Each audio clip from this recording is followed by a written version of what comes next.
नमस्कार दोस्तों, मैं हूं मनु शर्मा। आपका स्वागत करता हूं आपके अपने YouTube channel red book lover में। और आज हम चर्चा करने वाले हैं गुरु भाव नंबर 7 के ऊपर कि गुरु भाव नंबर 7 में क्या फलादेश करता है। लाल किताब कहती है कि घर सतवा है पक्का शुक्र का, बुध ऊपर का माना है, दोनों मिलावे चक्की चलती, निचला शुक्र माना है। बुध शुक्र हो कहीं भी टेवे, इसके जैसे बैठे हो, फल वैसे ही घर सतवे के इस टेवे में होते हैं। तो इसका तात्पर्य ये है कि ये जो भाव नंबर 7 है, बुध शुक्र का अपना पक्का घर है। और जो चक्की होती है ये भी बुध शुक्र से संबंधित है। तो जो ऊपर का जो चक्की का पत्थर है, जो पार्ट होता है, ये बुध से संबंधित माना गया है। और जो शुक्र जो नीचे का पार्ट है, इसको जो है शुक्र से संबंधित माना गया है। तो दोनों को मिलाने से, बुध शुक्र को मिलाने से जो है ये भाव नंबर 7 का अभिप्राय बताया गया है। और इन्हीं के अनुसार ही मतलब कि भाव नंबर 7 में बैठे हुए ग्रह का प्रभाव होगा या असर होगा। लाल किताब में गुरु भाव नंबर 7 को पिछले जन्म का साधु कहा गया है। ऐसा साधु जो तपस्या के लिए जंगल नहीं गया। अब भाव नंबर 7 तो गृहस्थ का है।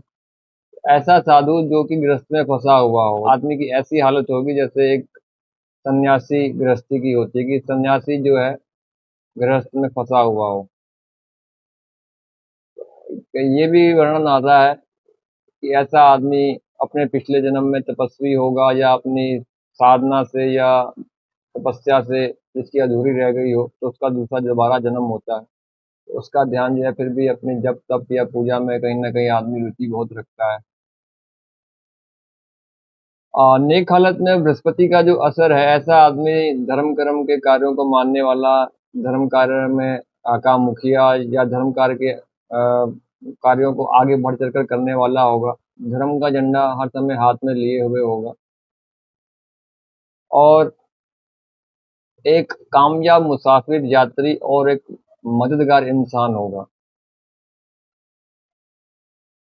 घर से बाहर क्यों भागा फिरता, मरना लिखा जो घर में जो। और इसमें लाल किताब में ये भी कहा गया है कि जब भी बृहस्पति भाव नंबर 7 में शुभ अवसर में होगा, तो ऐसा ना कहीं इंसान की जो है विदेश यात्राएं होती हैं। तो ऐसे आदमी बाहर विदेश में जाकर काम भी करते हैं।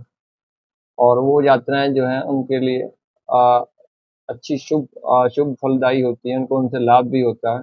लेकिन बृहस्पति भाव नंबर 7 वाला जो है नेक हालत में बताया गया है कि जिंदा घर वापस आता है, उसकी कहीं बाहर मृत्यु नहीं होती। लेकिन अगर कहीं बाहर मृत्यु हो भी जाए, तो उसकी जो लाश है वो अपने घर जद्दी, अपने देश, अपने जद्दी घर में आती है। औरत की दहेज का माल व सामान बरकत देगा, या उससे बढ़ोतरी होगी, किंतु स्वयं अपनी गृहस्थी हालात के लिए 34 साल उम्र तक सांसारिक सुख, नगद माया व दौलत व नत औलाद के लिए किल्लत व परेशानी होगी। 34 साल उम्र के बाद 45 साल उम्र की हदबंदी तक जो है लड़का भी आ बैठा होगा, मतलब कि लड़का भी कायम या पैदा हो जाएगा। और उसके बाद वो सभी दुखों से भरी होगा। अंतिम समय में कोई कर्जा उसके सिर पर ना होगा।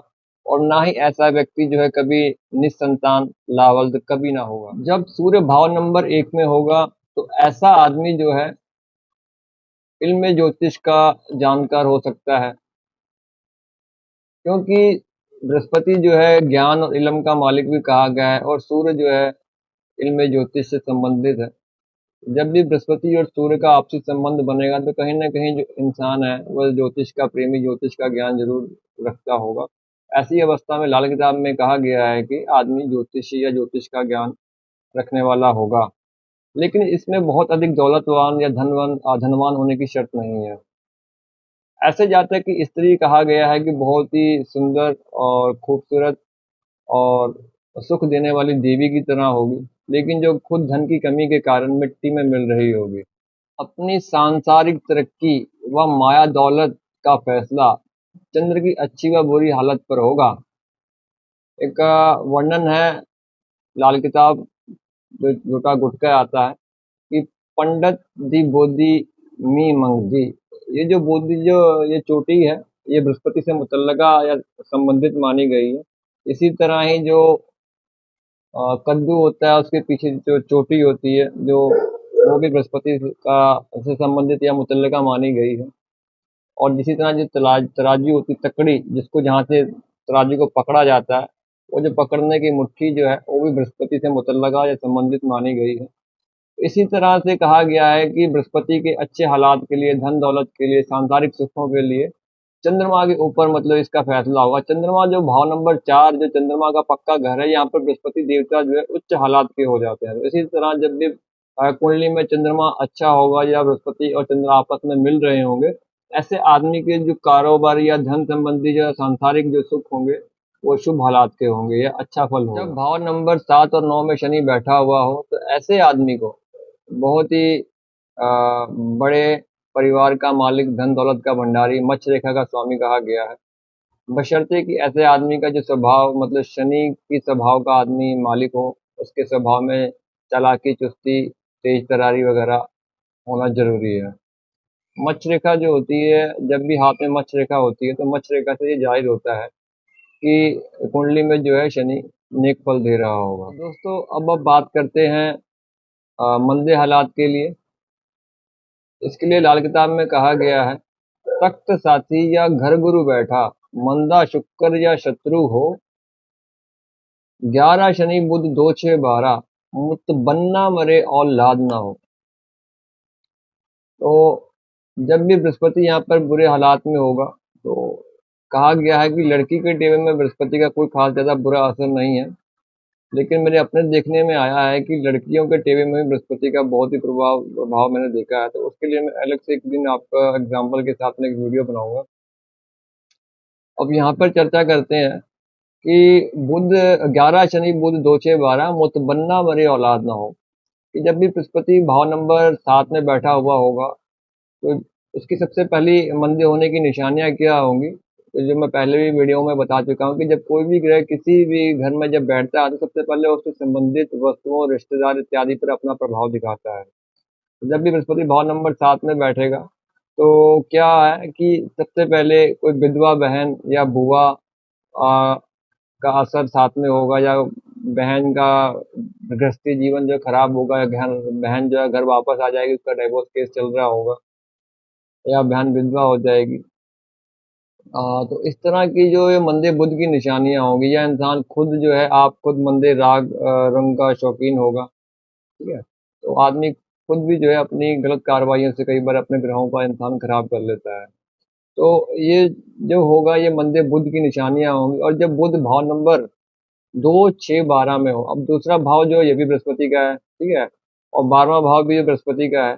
तो ऐसी अवस्था में जब बृहस्पति के अपने पक्के घरों में बुध 2 में और 12वें भाव में बैठ जाता है, और ऊपर से बृहस्पति भाव नंबर 7 में बैठा हुआ हो, तो वो कहता है मुतबन्ना मरे औलाद ना हो। और शनि भी साथ में जो कहा गया है कि साथ में बैठा हुआ हो, अच्छे हालात में ना हो, ऐसे हालात में जो है इंसान की अपने घर औलाद नहीं होती है, मुतबन्ना मरे औलाद ना हो।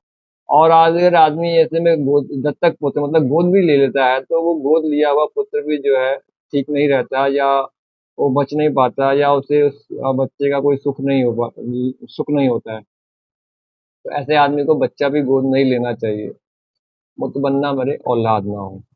और क्योंकि अब यहाँ पर मुतबन्ना मरे औलाद ना हो क्यों कहा गया है, क्योंकि जो बृहस्पति है ये औलाद का भी कारक है। औलाद बृहस्पति के साथ संबंध रखती है। पंचम भाव जो है बृहस्पति का अपना घर है, तो औलाद का बहुत गहरा संबंध है।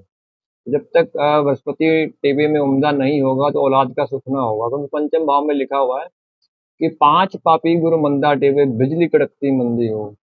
जब तक टेबे में गुरु मंदा होगा तो कहीं ना कहीं औलाद भी दुखी ही रहती है, या औलाद का सुख नहीं मिल पाता है। अब दूसरी बात करते हैं कि इसमें लाल किताब में लिखा हुआ है कि आदमी की अपनी निजी किस्मत का असर उसकी वासना के ऊपर निर्धारित होगा।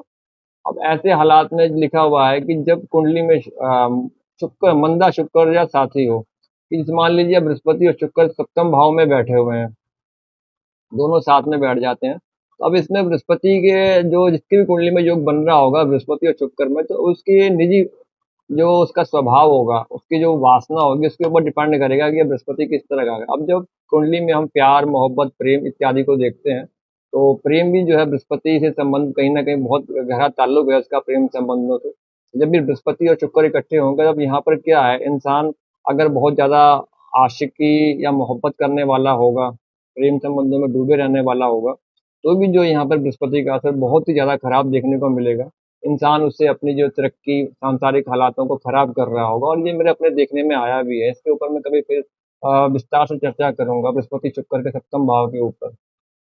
तो यहाँ पे जो है आदमी को अपना करैक्टर बहुत सही करके चलना पड़ेगा। लाल किताब हमेशा हमारे अच्छे ही चीज़ों को, अच्छे गुणों को प्रेफ़र करती है और कहती है कि बुरे कामों को छोड़ो। क्योंकि जब भी बृहस्पति और शुक्र का संबंध सप्तम भाव में हो और इंसान जो है अपने करैक्टर को खराब करने वाला होगा, तो वो अपने जीवन में बहुत बड़े अवसरों को छोड़ देता है। मतलब कि उसके हाथ से अपनी सांसारिक सुख, माया इत्यादि छूटते चले जाते हैं और इंसान इन सब चीज़ों में डूबा रहता है। मंदी हालत में इंसान धनहीन, चोर, डाकू, निर्धन व कंगाल भी हो सकता है। मंदी हालत के समय ऐसे आदमी को कुत्ते का गंदा गोश्त भी नसीब ना होगा, और आवारा साधु का साथ गैर मुबारक बताया गया है। और धर्म के प्रचार के लिए शहर दर शहर भटकते रहना बहुत ही मंदा असर पैदा करेगा। इसी तरह जब भाव नंबर 1 और 2 में कोई ग्रह ना हो, भाव नंबर 1 और 2 में कोई ग्रह ना हो, तो ऐसी अवस्था में बृहस्पति जो है सोया हुआ होगा। इसके लिए टीबी में लिखा गया है कि ऐसा आदमी चाहे लोगों को सोना मुफ्त में तोल-तोल कर देता हो, लेकिन जब अपनी बारी आएगी तो उसको मेहनत करके ही खाना पड़ेगा। या कहें कि लाखोंपति होते हुए भी टेबे वाले को जो है अपने रोजी-रोटी के लिए तो मेहनत करनी ही पड़ेगी, या बिना मेहनत किए रोजी-रोटी नसीब ना होगी। और जब बृहस्पति भाव नंबर 7 में मंदा प्रभाव दे रहा हो, मंदा हो रहा हो, तो ऐसे आदमी को अपने भाइयों से भी कोई खास ज़्यादा फ़ायदा नहीं होगा, या भाइयों का सुख ना होगा। ऐसा आदमी अपने भाइयों से तंग या दुखिया ही होगा, या दुखी होगा, उसकी अपने भाइयों से बनती नहीं होगी। और ना ही राज दरबार से कोई खास ज़्यादा फ़ायदा होगा, और ना ही ऐसे आदमी का कोई अपना कोई राज दरबार में बड़ा पद या सम्मान होगा। बृहस्पति नंबर 7 के लिए कहा गया है कि घर में रखा मंदिर ना परिवार देगा, बचेगा लड़का तो मिट्टी करेगा।